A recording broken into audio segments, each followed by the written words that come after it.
Okay, so now that we have registered and we have our account ready to go, it's only remaining to install BitNinja on your machine. So if you're following through with the VirtualBox method, you will have to have the server running in VirtualBox, which we have set up earlier together, and you will see that the IP address that we are using to connect to this machine is the 192.168.56.102.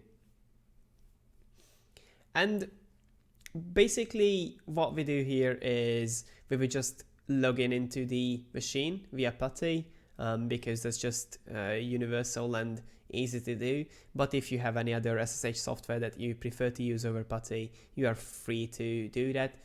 I just prefer this software. So yeah, if you want to connect, you just have to type in the IP address and the port number. In our case, this port will be 22 because we haven't changed anything over the default settings. Then we will just click open. Then we will just make it a little bit bigger and log into our account.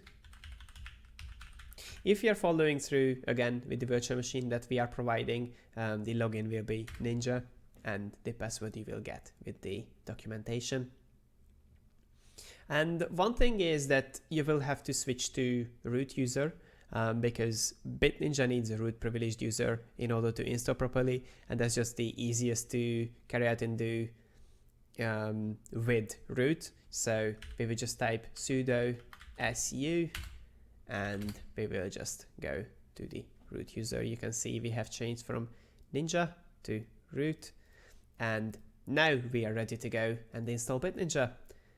So let's start our installation process, and you can see we're greeted by bitninja.io installation, and yes, we would like to proceed.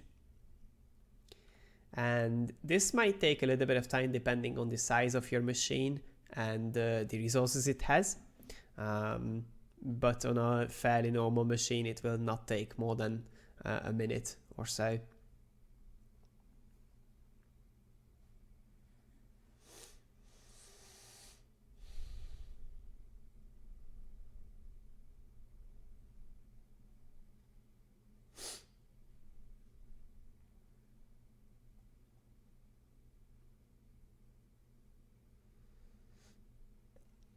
Alright, so now that we are installed, you will be greeted by a congratulations, BitNinja protection is enabled on your server, and you can go back to the dashboard and basically just go to the servers list and see what's up.